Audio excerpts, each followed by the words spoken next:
Sorry guys, we're still in episode 1. My video cut, sure what happened, but it cut. So then what happened is then this new spiritual father decides to initiate him into a different covenant now. How it happens, he says that how it happens there is that they have to cut you, and that's how they put you. I think it's called a coven, coven of witches. That's how, when you enter into this new coven, they have a different way of operating. So he says that this new one now, in order for you to come in to his coven, there's a different way he would have to initiate you. One of the first things that you'd have to do, whether you're a man, whether you're a woman, you have to sleep with him. That's the only way. You have to sleep with him. That's where he gets his powers from. So he says that then they cut him, and after cutting with him, then the spirit of him now having feelings for, they cut you, and I don't know, they put some muti or something in you, and then after cutting you, then that's when now that's when he started having feelings for other men and started liking other men, because now remember the spirit now is in him, because remember he slept with this man and other women. If it's a woman, then you would be cut, like it's different spirits. It's a male spirit. If you're a male, then they'll cut you they will cut you and put a female spirit. And if you're a female, then they'll put a male spirit. So he says that that's how the man would do it, and exchange energies with him. It does not matter. He just sleeps with you just so that he can retain his power. So he slept with this man, and then after sleeping with this man, then that's when he started having feelings for other men and having relationships with other men. And that's how he became gay, basically, after going into that specific coven. So then he says that other women, like for example, if you are a lesbian, you are not supposed to have a husband. If you have that spirit of being a lesbian, you're not supposed to sleep with other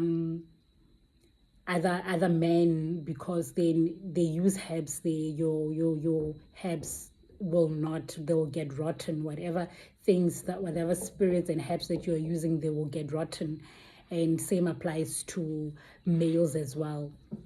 So that's how those spirits gain control. He also says that even if you go there and those spirits, like maybe they are having some type of function, and you go there and you drink this traditional beer that they drink, or you smoke whatever they're smoking, he says that then you will immediately inherit those spirits.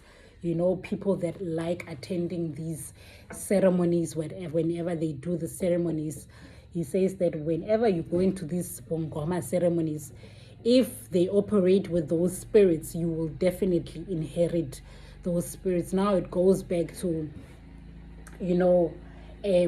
parents saying that, oh, but my child grew up like this, or but I grew up like this. Where you as a parent, where did you take your child? Where did you take your child?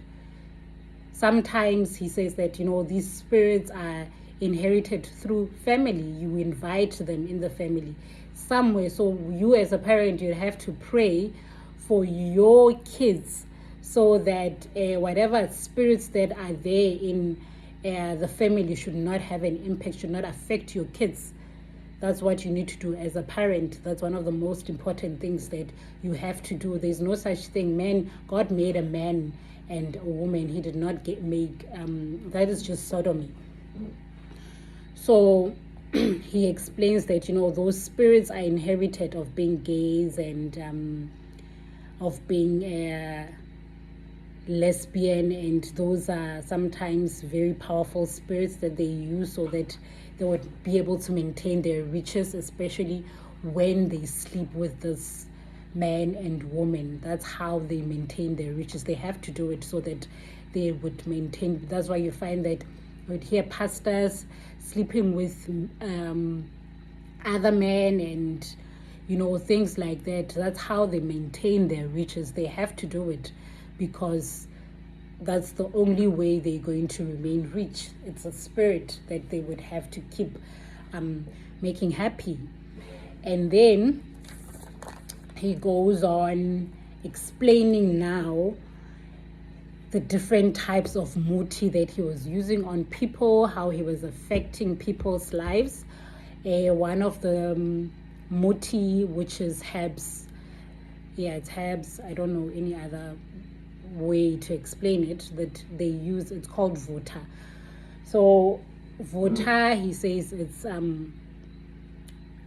some herbs that you combine. And while he was being asked by the Demogoto, what about vota and lightning? And then he does explain that, these are very powerful herbs that we use to destroy people's lives. Like how this vota is being used. Like, for example, you would randomly see a person's casket burning, or a person randomly being struck by lightning. Hope I'm going to be able to. A person randomly being struck by lightning. He explains, I'm just going to check what other things that he said. Oh yeah, the vota. So vota, he says that how you do a vota is you take some sticks and then you put them in a pyramid form like this, and then thereafter then you take some, it's actually sticks, that vota thing. And then vota is, for some of you who don't know what vota is it's fire. Like, you'd feel yourself burning. Some people, that actually burn, but you don't know where the fire is coming from, or your house just burns but nobody knows where the fire started. It's actually very common here in South Africa. It happens. So he says that you take those the stick and you put them in a pyramid form, and then thereafter you take some herbs, and then you throw the herb on those sticks, and then you call the person's name and surname, and then that that fire would immediately go and burn the person, or burn the house, or burn the casket. He said one of the reasons why they do this is maybe if a person has pissed them off or had wronged them, or maybe somebody had asked for this to happen, then that's how they do it. And then he says another one is whereby they take a bottle and they put muti under the sun. They put the bottle under the sun, and that bottle, then one of the things that then they call your name and surname, and then you'll start feeling hot, and then you would eventually burn. Sometimes they target specific areas, and that's where you're going to burn. Nobody will see where the fire is coming from. And he says that, they use the things of God. He says that you would need, for the water to actually work in your home, you would need to have lighter in your home, or matches. That's what we call it here in South Africa, for this water to work. And then he says lightning, it's a combination of different types of mutis or herbs that they use for lightning, whereby you would need some silver plate, or you would need wooden stick and some needles.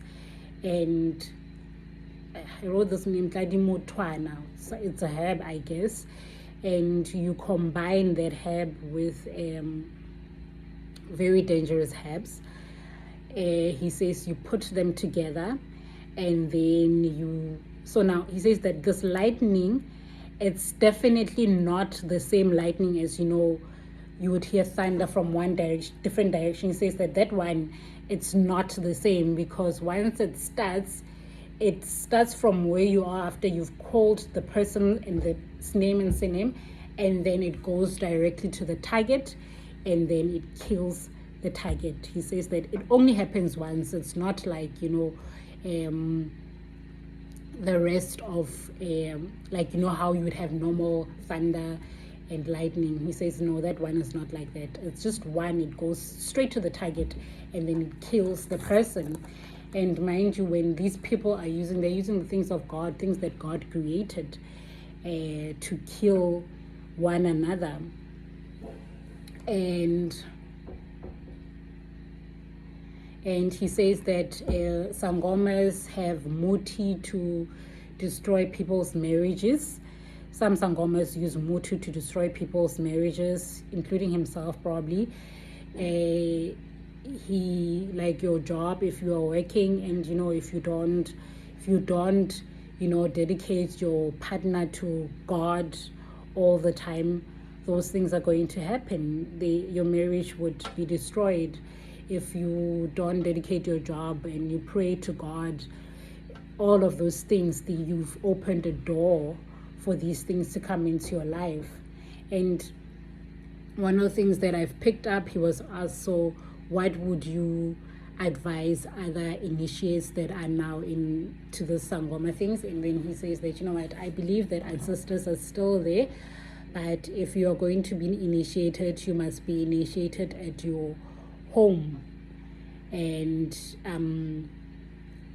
you must be initiated at your home by your family. That's the only way. So I take it that he still believed at the time that, because he was still in a process of giving his testimony, he still believed that ancestors are there and ancestors are there to protect us. So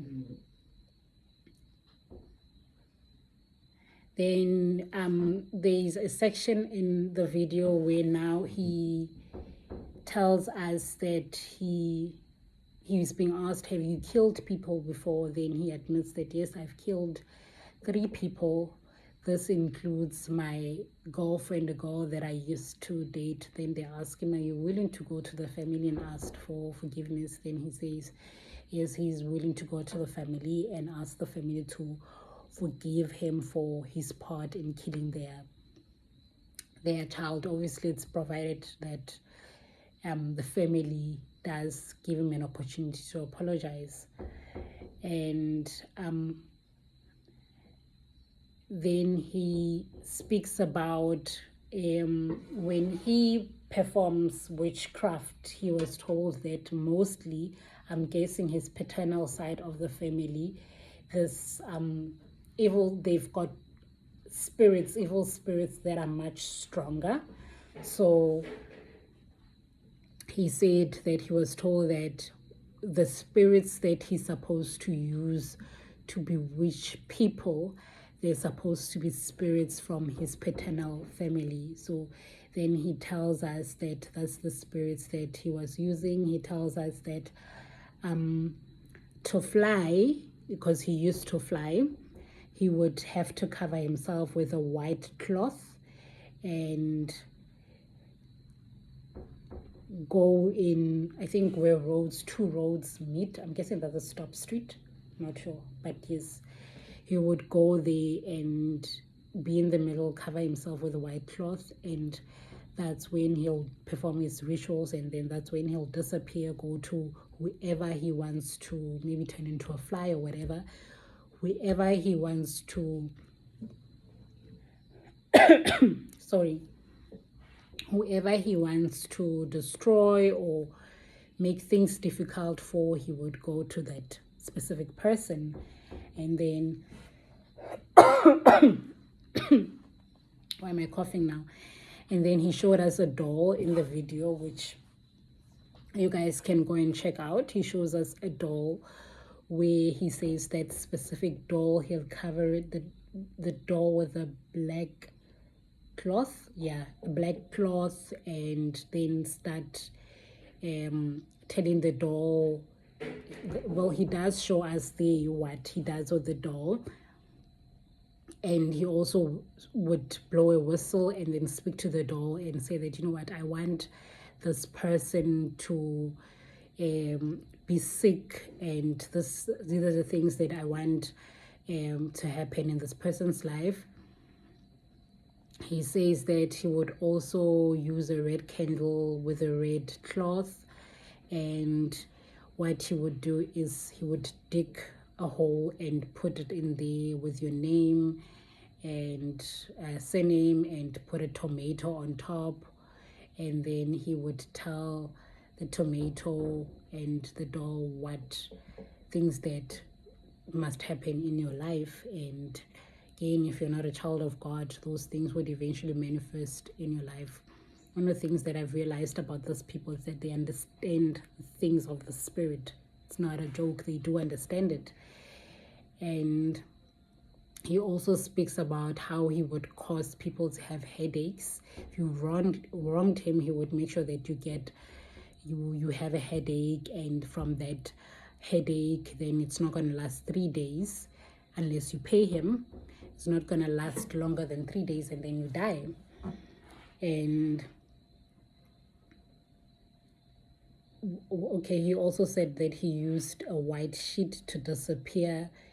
And one of the things that, he spoke about is that he's also spoke about that he would, where a person has walked, he will take soil from where you've walked, and that soil he would combine it with where you've stepped, and he will take the soil and he would combine it with muti. He does explain how he does it there. I'm not going to go into full details on how he performs this witchcraft for the soil. And with the soil where you've stepped, that's where you have authority. Understand this, because remember, if you read Genesis 1, that's the one that I could think of now, chapter 1, verse 26 and 27, it speaks about authority, that God gave man authority over everything in this world. So which means we have authority. It's not like the grass or the soil won't walk on it. It's going to tell you don't walk on top of me. It's not going to tell that, because there's an understanding that we have authority over everything that is in this world. So they understand that, even though you, child of God, don't understand, but they have a clear understanding of that. They understand your authority and the power that you have. And then they use that soul to either, delay, switch your future, your destiny, make you crazy. They do all sorts of things. So when you walk, you must understand that you can't be fearful now. You have to walk in Christ and understand that, wherever I walk, whatever I do, I am protected in the name of our Lord Jesus Christ. I have authority. Nothing in this world would be able to be used against me, because I'm covered in Jesus. And he also speaks about how they would cause people to, he says that some people, in our families, they're not necessarily, sometimes you see a person wakes up and they're disabled. He's like, no, it's things that they have done to that person, to that family member intentionally. But I particularly know a person actually, and she told me that one day she woke up and she couldn't, walk anymore. But one thing that I came to understand is that all she needs to do is trust God, and everything would be fine. So now you see things like that, then you start understanding that it's things that are done on purpose. You don't just wake up one day and you can't even walk, or you forget, like, it's things that are done to you. He explains that these are things that they do to you. He said that even stroke, it's if a person gets stroke, some of it, it's intentional. It's not something that you were meant to have. It's something that they caused spiritually, and then you end up getting stroke. He says that he would use some tea bags. I'm not going to explain what type of tea bags, but he says that he would use tea bags. And those tea bags, then again, listen to what he's doing. These people understand authority very well. speaks to it, goes into your house, and then the moment you drink those tea bags, then you're going to eventually get stroke, and it's caused. But when you trust God, things like that will not happen to you. And he also says that these are some of the things that he's also bewitched his own father, and his father went to jail and he bewitched his own father. He's done some sort of things to his father, guessing because he was upset with his father. So this is it from me today, guys. The story does continue into the next episode. His story is a very, very long story because he does go to some of the families to apologize. So what I'm going to do is I will then tell you, it's very interesting because some of the families, they actually validate what he is saying because it's things that they've experienced. So I'm going to share with you on the next episode what happened and what the families had said to him when he apologized. Some of the families, you wouldn't even understand why he would even be doing those type of things to the family, but he says that, what, when you're in this thing, you just do it for the sake of doing it. If you are told to go and do it, you do it. It's the only way to survive in the kingdom of darkness. You don't have the same protection as us in this kingdom. So this is it from me today, guys. I will share the next what happens in the next episode. Don't forget to click on the subscribe button, and don't forget to share with your friends, with your family, and don't forget to like as well. Thank you.